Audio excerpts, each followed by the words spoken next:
Peut-on se satisfaire d'une mauvaise réputation? La réputation.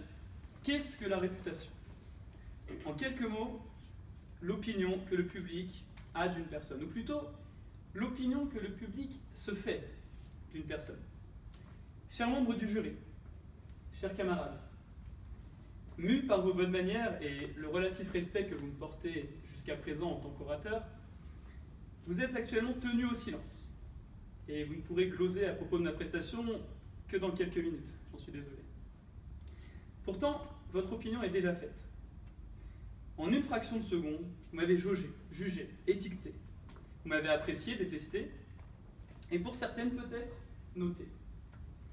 Mes vêtements, ma posture, ma gestuelle ou encore mon timbre de voix, tous ces éléments se sont entremêlés, entrechoqués dans votre esprit à la vitesse de l'éclair pour donner la seule, l'unique, celle dont on ne revient pas ou avec difficulté la première impression.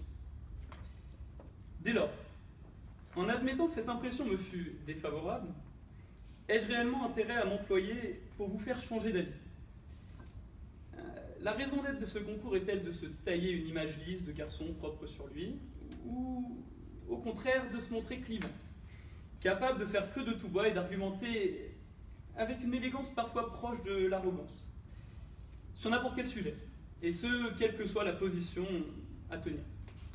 Vous me permettrez, je l'espère, de pencher pour la seconde solution. Ainsi, dans ce contexte, je me comparerai, assez audacieusement, je le reconnais, à un charognard. La hyène et le vautour craignent-ils, eux, pour leur réputation lorsque, fidèles à leur nature, on les aperçoit rôdant autour des carcasses encore fumantes des animaux poursuivis et tués par des prédateurs plus courageux qu'eux? Certes, leur image n'est pas des plus reluisantes. Mais, malgré tout, l'objectif est atteint. Quel objectif? Leur ventre est plein, ils sont repus, et l'espèce se perpétue. On peut donc au moins satisfaire son estomac, et ce, malgré une réputation qui laisserait à désirer. Vous noterez par ailleurs que j'ai pris grand soin d'éviter, jusqu'à maintenant, d'employer le terme mauvais, pourtant au centre du sujet qui m'a été proposé. Pour rappel, peut-on se satisfaire d'une mauvaise réputation? La raison est simple. Je souhaitais, dans un premier temps au moins, m'affranchir de l'aspect moral chevillé au corps du sujet.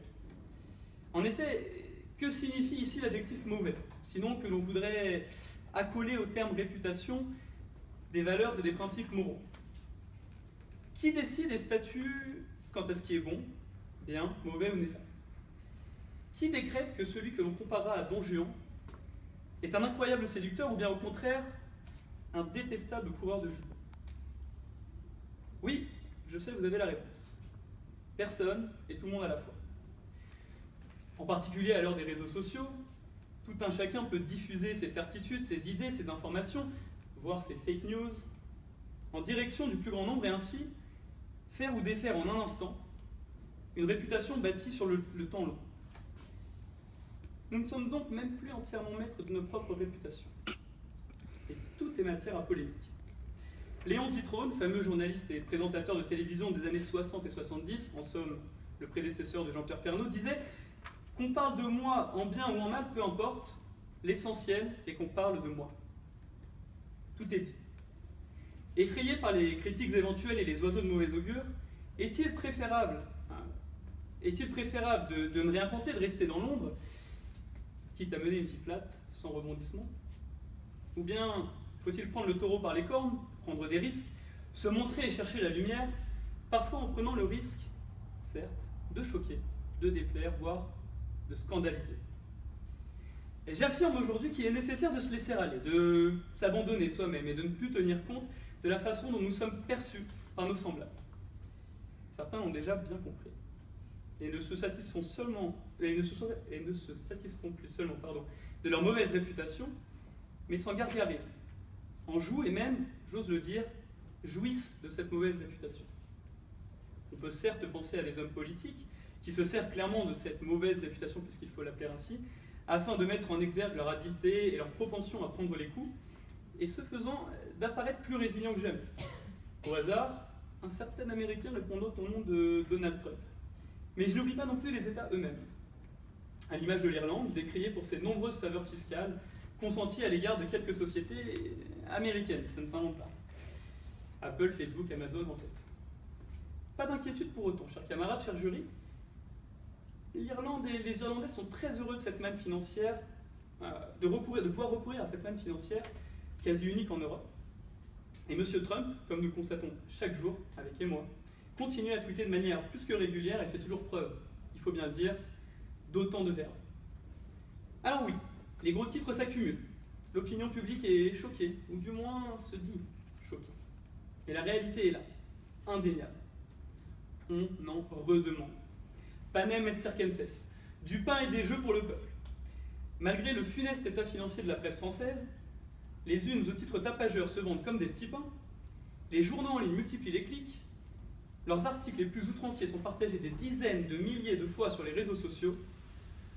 Donald Trump, encore lui, s'est fait élire à la tête de la première puissance économique et militaire mondiale. Et même si je dois reconnaître, en tant que fiscaliste en devenir, que la situation commence quelque peu à se tendre pour l'Irlande, elle continue plutôt sereinement son petit bout de chemin dans la jungle de la concurrence fiscale mondiale. Pour conclure, je m'en remettrai à Fénelon qui, en 1720, écrit dans Les Pensées recueillies que l'éloquence produit la réputation et la réputation attire la fortune. Aujourd'hui, chers membres du jury, mais aussi chers camarades, à travers vos applaudissements que j'espère nourris et francs malgré votre nombre quelque peu restreint, je compte sur vous pour me récompenser dans ma quête de l'éloquence, afin, pourquoi pas, de me mener vers la fortune, l'amour, la gloire et la beauté, c'est-à-dire au deuxième tour de ce prestigieux concours. Que ma réputation soit bonne ou mauvaise, discutable ou remarquable, je vous propose d'en faire abstraction, peu importe. Seuls comptent les actes et les mots. J'espère vous avoir convaincu et je vous remercie pour votre attention.